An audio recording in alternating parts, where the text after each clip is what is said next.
Thank you very much, ladies and gentlemen. I have a lovely task, and this is to take you through the third and final panel discussion. And as was just said, this deals with the regulation of new technologies. So the question of regulation, can we achieve a free, just, and sustainable digital future through regulation? That means that only rarely or maybe never in the history of humankind have we seen that technical environmental conditions have changed so quickly in such a short period of time in the last 50 years.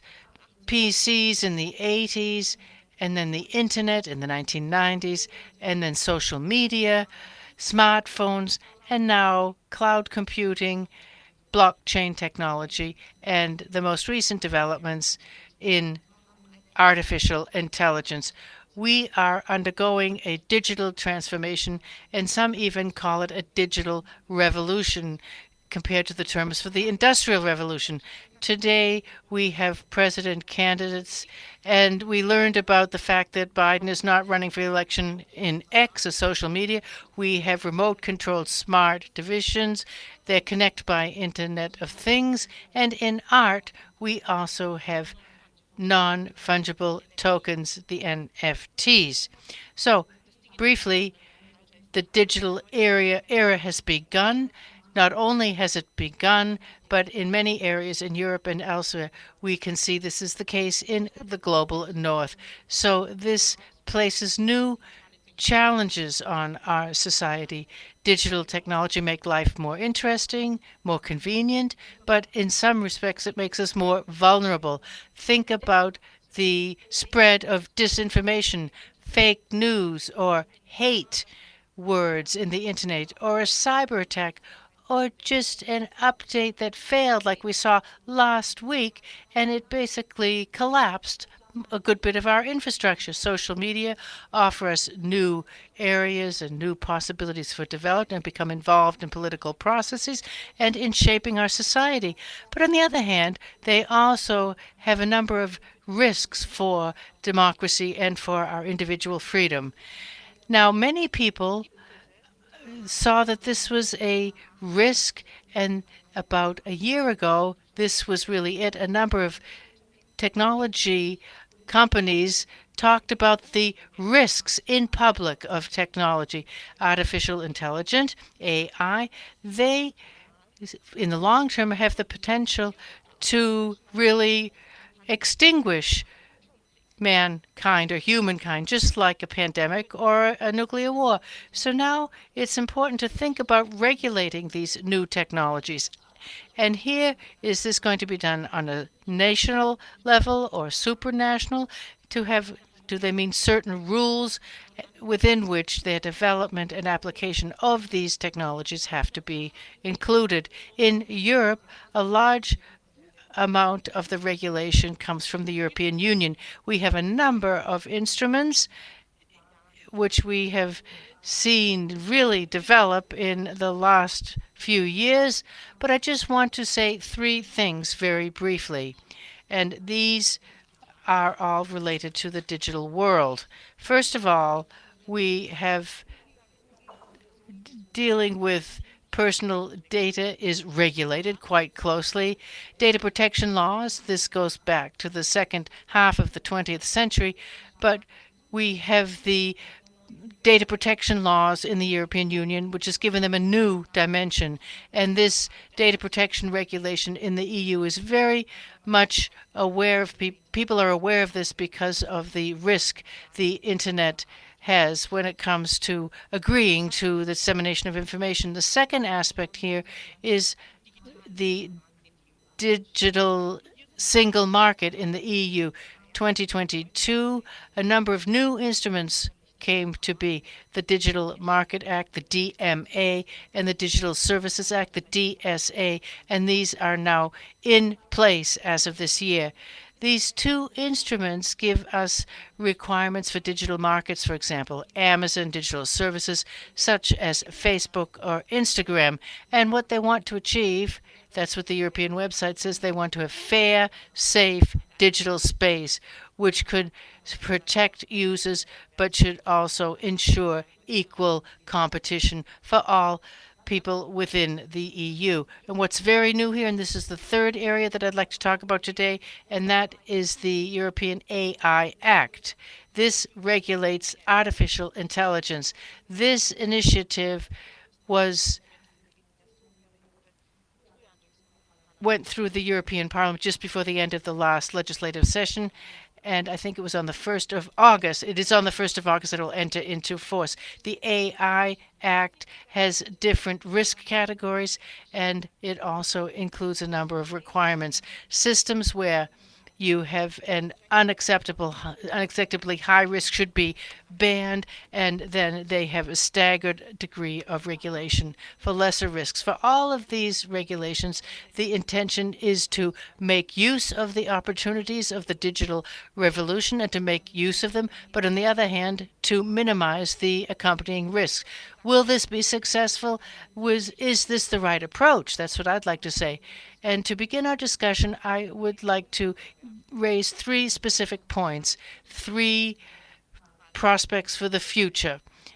First of all, if you think or ask yourself whether and to what extent you want to regulate all of this, then of course you have to consider the trade-offs. The more you regulate, the more you can put a brake on innovation and international competitiveness for companies based here. The less you regulate, the more the potential risks will come to be. So how do you strike the proper balance? Now, you have to think about this. To what extent do you want digital technology? Do you want to regulate in the United States? It was the end of the last millennium. They said they wanted to promote innovation by having the internet companies assume the responsibility.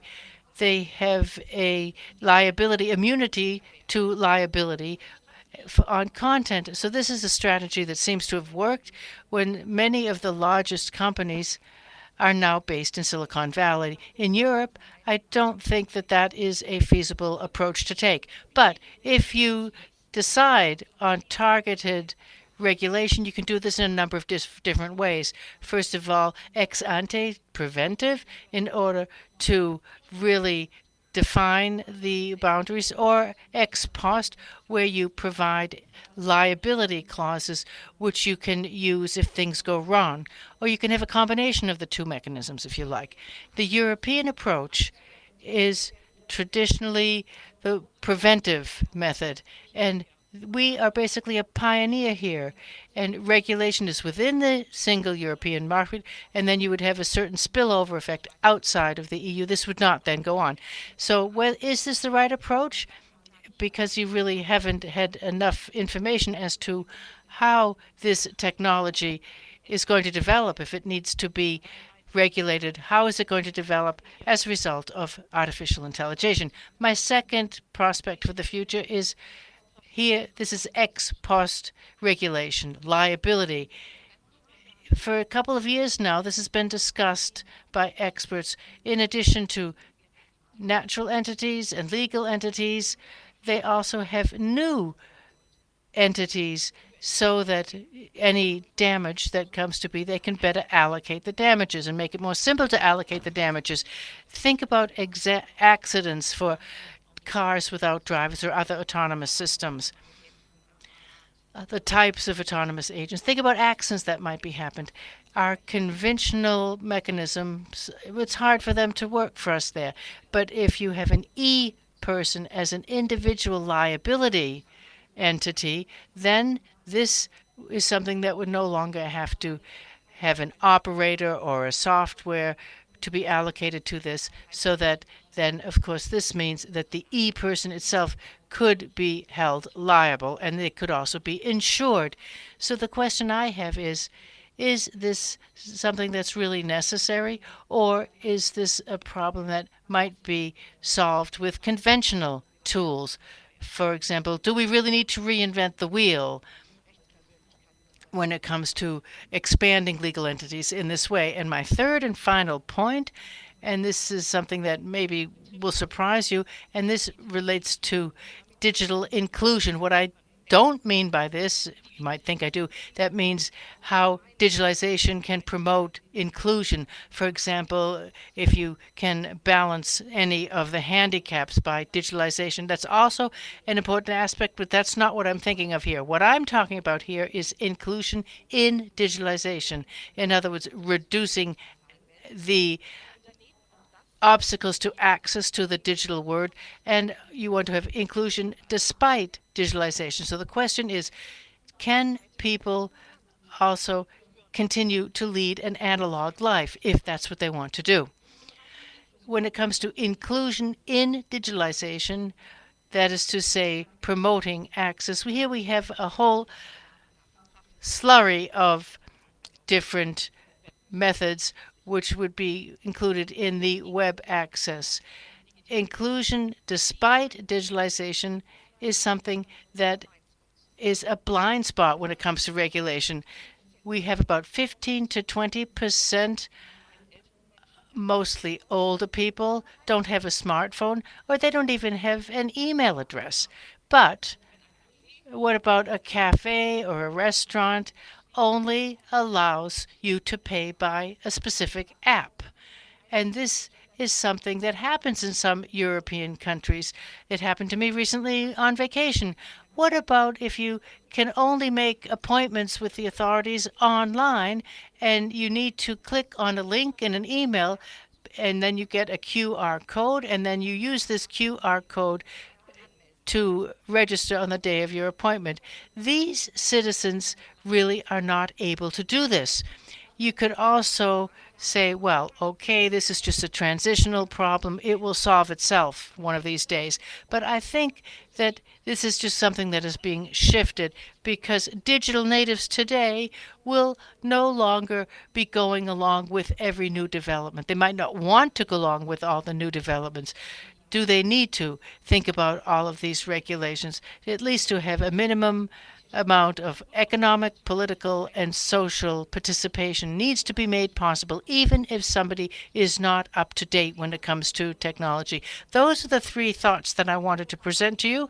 And at the same time, I'd like to introduce the moderator for the next panel, Professor Marietta Auer. She is a director at the Max Camp Institute for Legal History and Legal Theory in Frankfurt, and also at the University in Gießen, and an honorary professor at the Goethe University in Frankfurt. Thank you very much for your attention.